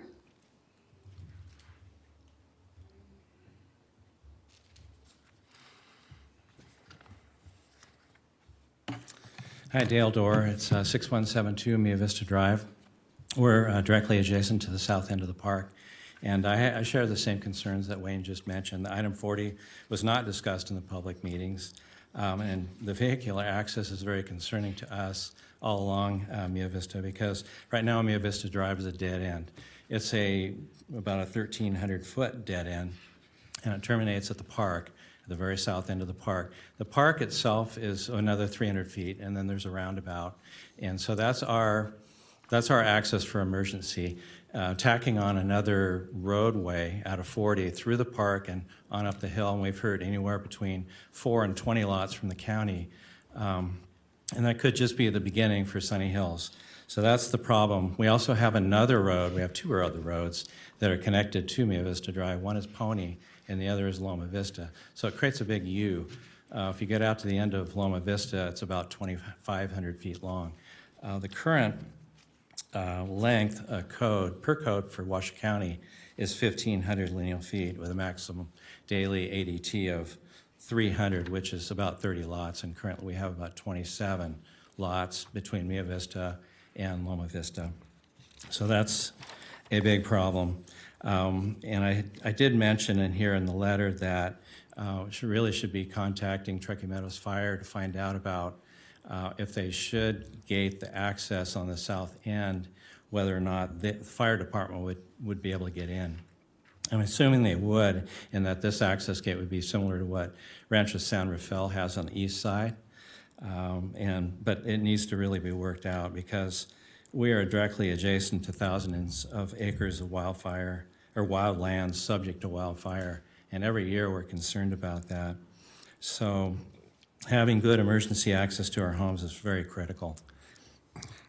Giving Sunny Hills Ranchos the vehicle access from the Hidden Valley community would allow the project to move forward with a specific zone change and probably a density development.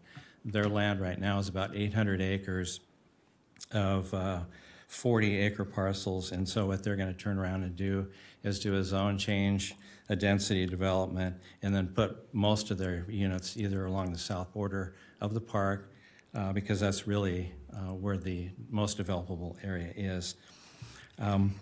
One other comment that I had on the ponds. I like water. I don't like mud. So if that's what the ponds are going to look like occasionally, I don't like fencing either. So we would rather see things like additional trees, maybe overhead irrigation like Collin Ranch has done, and they've done a great job. Thank you. Thank you, sir. May I say something? Excuse me. Collin Ranch is an HOA that they pay into to maintain all of that. So that's mixing apples and oranges there. I might want to put that in there to you. It's not an expensive HOA, but it sure is a fabulous HOA in terms of the grounds. But that is not county responsibility. And it's not tax dollars paying for it either. It's homeowners. Thank you. Charmaine Doer.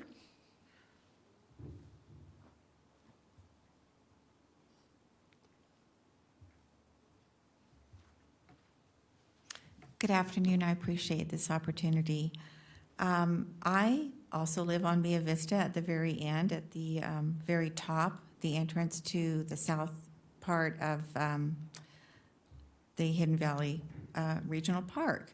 I noticed, and maybe I just missed it, that there was a traffic study done for the north entrance off of Parkway, but I didn't hear or see any information for the south entrance. And if there is a proposed dog park there, just judging from the popularity of the Rancho San Rafael Dog Park, which is huge, that south part of the Hidden Valley Regional Park would just be slammed with so many people, and that would cause a lot of increased traffic.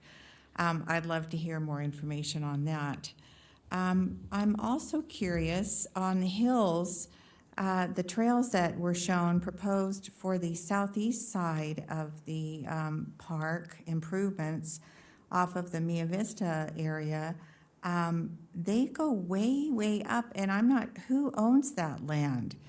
And is that already current parkland, or is it BLM, or is it privately owned?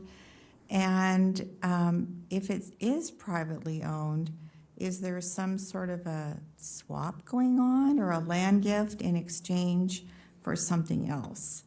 Let's see. I'm opposed to item number 40, the easement and access to a possible subdivision, Sunny Hills Ranchos. And yeah, I think that's it. I just want to have some answers to some of these questions, and it's probably going to be Barb, maybe Sophia as well. Thank you for your time. I appreciate it. Thank you for your comments. And Kurt Dunn, please.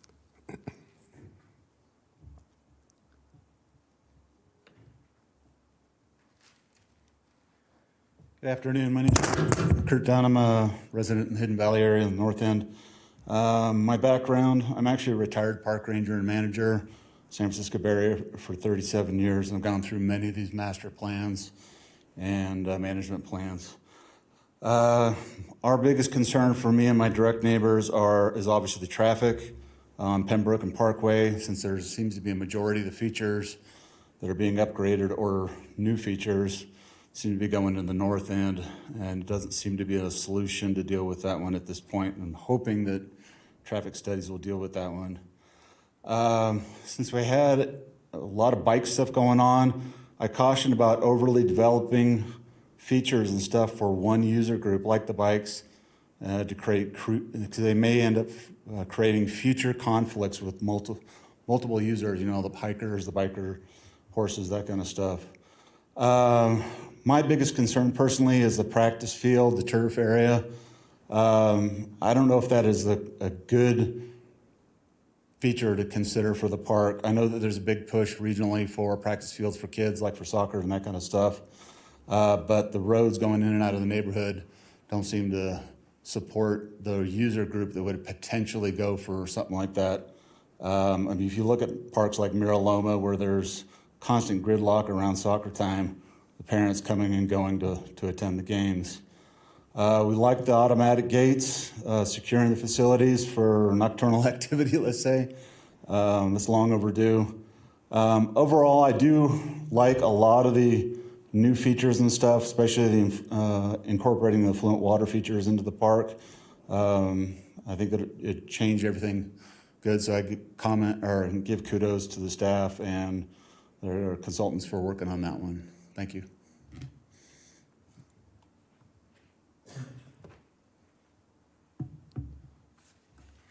There's no more public comment.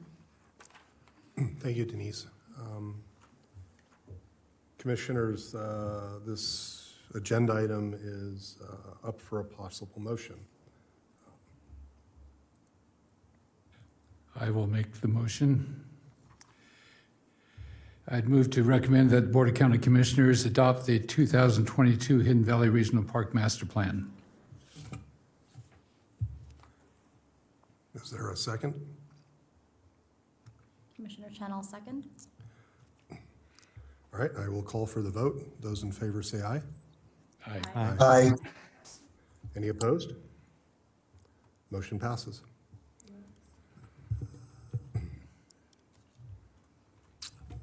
Commissioners, would anyone like to take a 10-minute recess before we move on to the next item? Nope. All right.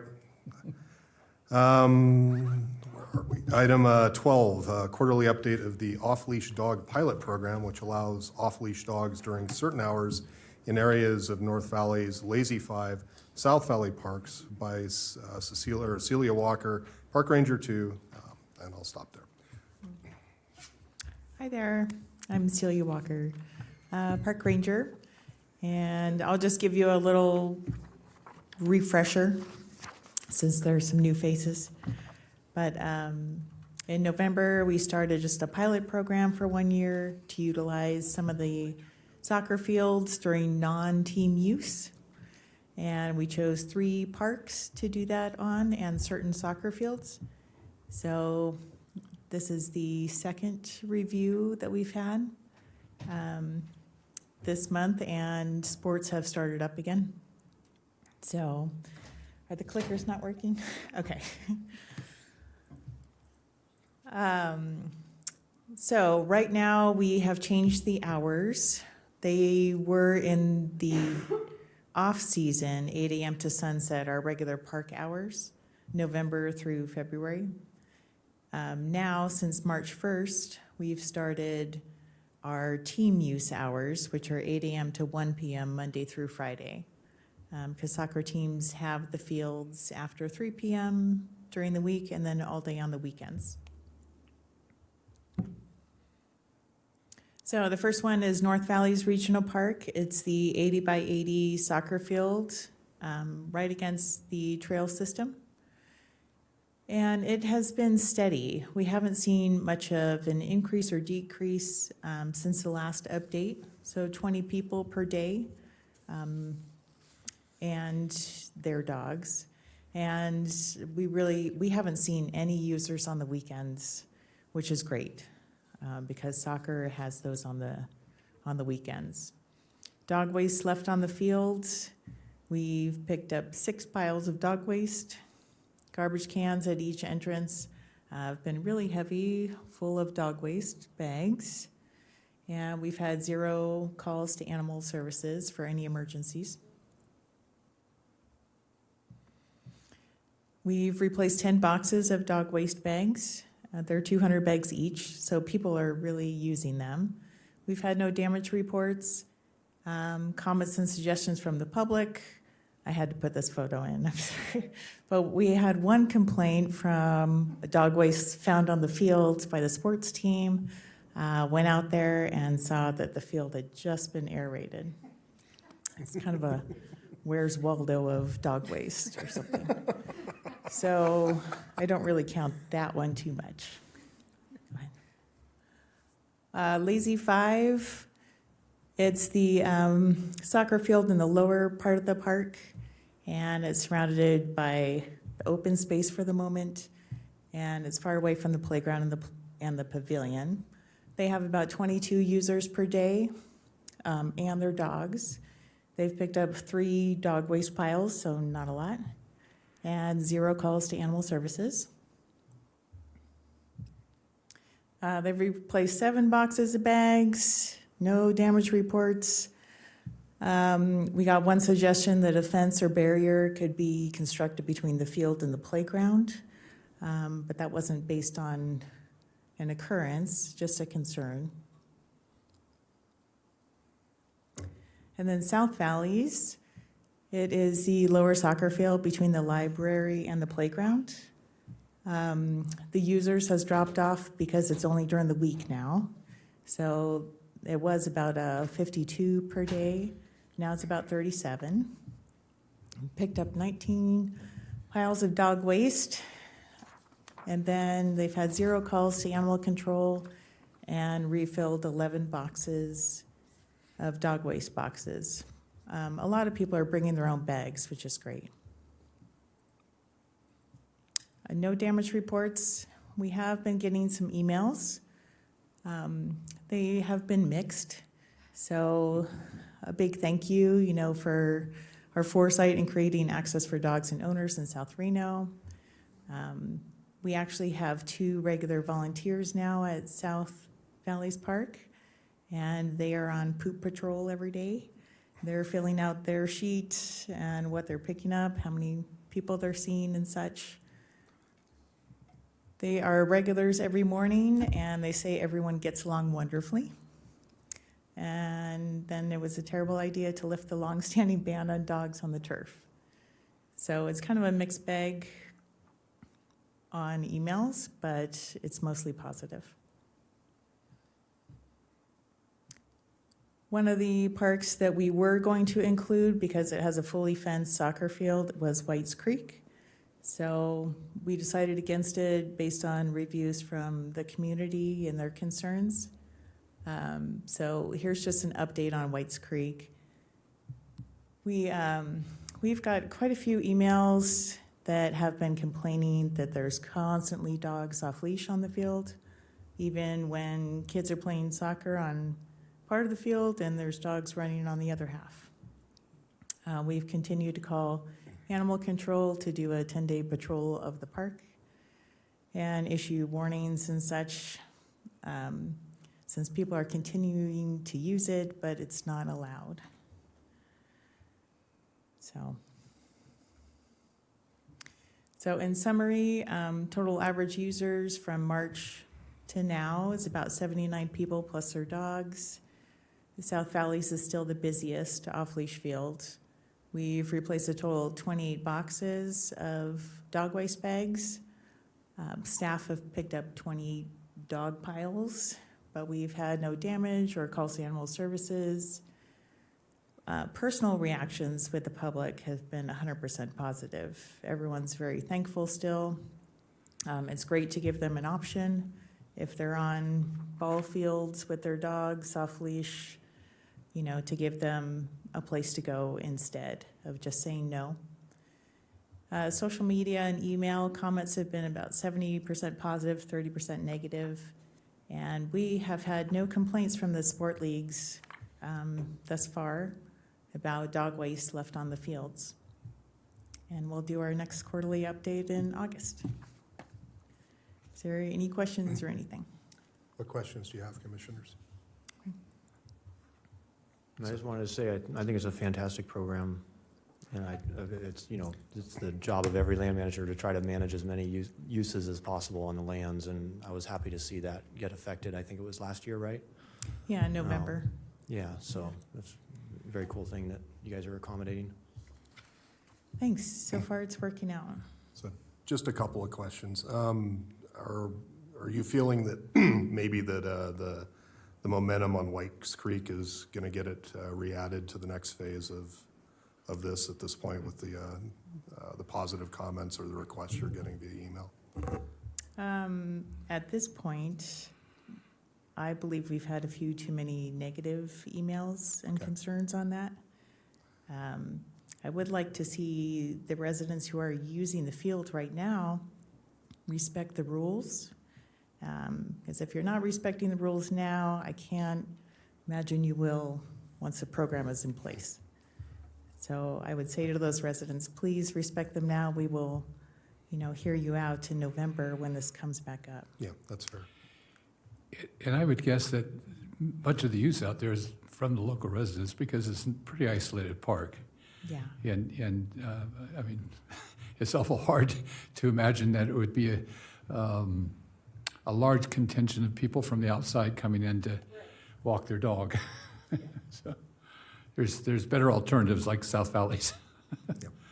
Yeah. At South Valleys, do you think the high number of dog waste piles might be due to no available waste bags, or just curious? No, we've been keeping those stocked up. Okay, just thought I'd ask. Yeah. It's a large field. So it may be hard for someone to know exactly where their dog went, or maybe it was aerated. I'm not sure. But people are responsible for carrying their own bags still. Yeah. Yes, understood.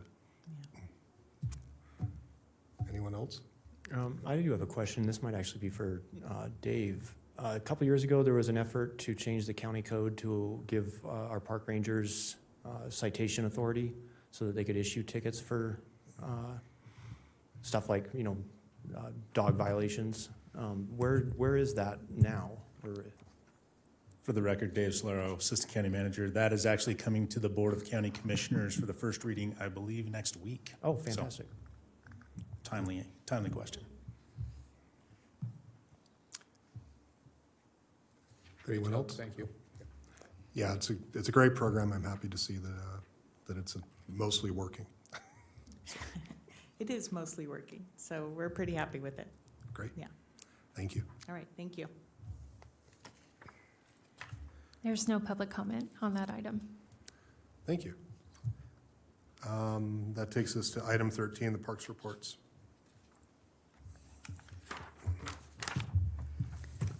For the record, Colleen Wallace-Barnum, Park Corporation Superintendent. Just wanted to thank KTMB for organizing, as well as most of our park staff who were out there this last weekend. They have their Great Truckee Meadows community cleanup, and it's an all-hands effort. So just thank you to all the groups that were out there. But does anybody have any questions for anything else on our park reports?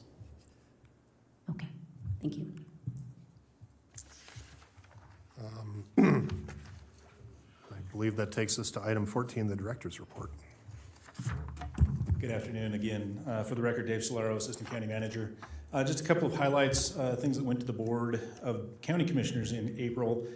We had the public hearing to see objections for the resolution of intent for the right-of-way acquisitions associated with the widening of Sky Ranch Boulevard up at North Valley's Regional Park. So that went through with the board, so we'll be working through that with the Regional Transportation Commission.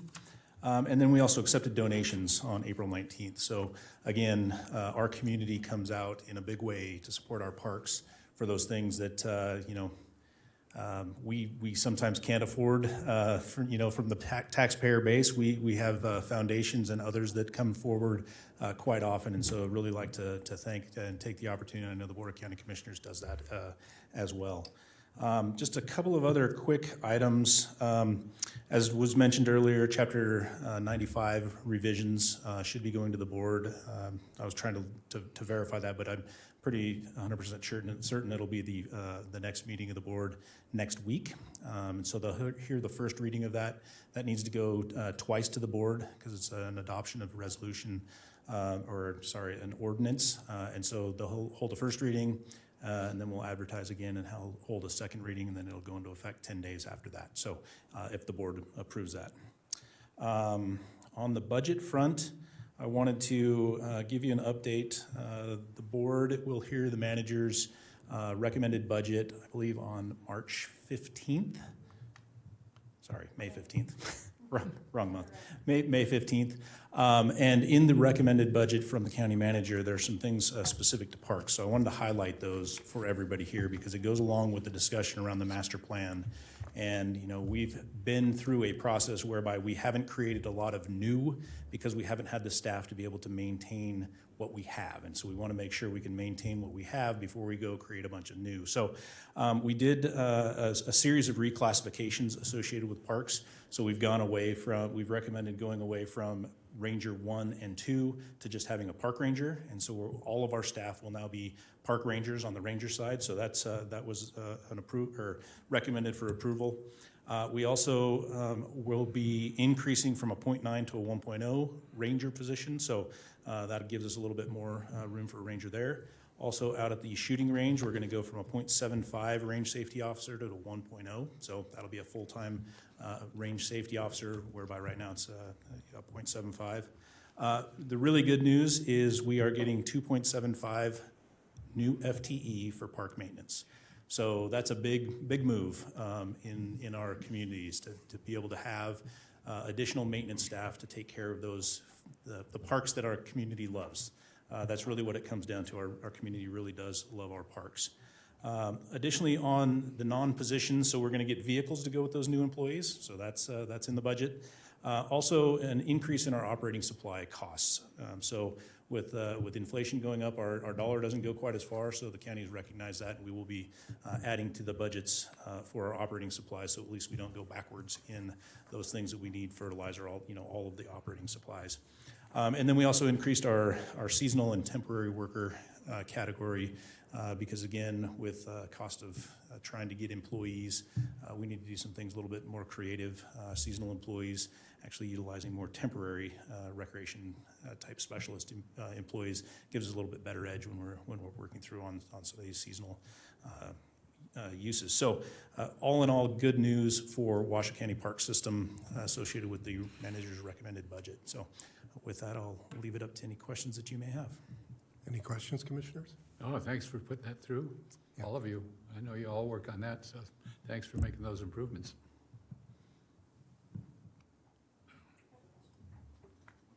Thank you, Mr. Chairman. Mr. Solaro, there's another tranche of money that's coming through ARPA funds. Is Parks positioning themselves to beseech the manager and the commission? I mean, as you mentioned, people love our parks, and I can tell you from what I hear from the dais, and it's not from me, there's 3 other commissioners that go on and on how much they love our parks and our arts and culture and our libraries. So I'm wondering, there's one more pot of money coming this way, and where is Parks positioning themselves in open space? Thank you. Yeah, and I appreciate that question. It actually leads me to a portion of the budget that I didn't even speak about. But certainly we are always looking for any grant opportunities, and that's really kind of this second tranche of money we're looking at that as grant opportunities. There are a lot of requests in our community for some of this rescue plan fund money. And so we're trying to weigh all that. But one of the other areas of our budget that Parks was favored heavily is the capital improvement plan. And so one of the areas where generally we utilize our park funds, that's park construction tax funds and other grants. But this year in the general fund portion of capital improvement plan, we are actually being recommended to allocate money to our Lemon Valley restroom replacement and ball field improvement projects. So this is out at Lemon Valley, as well as the Virginia Foothills playground replacement and the Golden Valley Park playground replacement. So some replacements of some of those aging facilities that we've had that we haven't had the monies for, but we do have the staff on board to be able to operate and maintain. These are aging facilities. And so again, that piece at least there as well. I mean, that's almost $2 million worth of improvements for parks through our capital improvement program from the general fund. So a recognition that our community and our commissioners understand the value of parks in our community. Thanks. Can I ask that, relative to the grant funding that's out there, can you give at the next meeting or future meeting, give an update on like WC1, SNPLMA, any of those federal or state funds that may still be lying out there that you haven't yet spent or programmed? I haven't heard anything for quite a while. There's not a lot there, but absolutely. Yeah, I know that. We should be in front I'm of you. hoping it's all gone. And this is one of the things that, even if it is all gone, I think it's good for our community to hear all the good things that park staff did with all of those funds over the years. We have requested appropriations from our congressional delegation for the build out of South Valley's Regional Park. That's another area where we're looking because there's the big push for more flat fields and other amenities down there as well. So we've got ball, groups interested in providing some money, but we need to come up with that extra little bit. So we're chasing just about everything we can, but that's a great example of a successful program. So we'll get something put on the books for that. Thank you. Anyone else? Thank you, sir. Okay. Commissioners' comments and requests for future agenda items.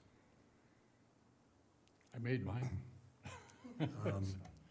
So it saddens me to announce that I will be resigning from the commission as of this meeting. My employer has, for whatever reason, decided to promote me and relocate me to Illinois. So I'll clearly be outside of my district, which forces me to resign. It has been an honor and a privilege to serve on this commission. I think I asked Denise how long I'd been on the commission, and she said, I don't know, I'd have to look that up, which tells me it's been long enough that nobody remembers. At any rate, but over the time that I've spent on the commission, I think we've done some good things. I think we made some good recommendations, and I know this commission is in good hands with the commissioners that are currently serving. So again, my most heartfelt thanks for the opportunity to serve, and I'll certainly look for an opportunity to serve once I've established myself in my new state. It's the law. Once you serve here and you move, you have to go serve That might be a Nevada law, ma'am. Is there any additional public comment? No, there is not. All right, and that takes us to the adjournment of the meeting. Thank you very much. Thank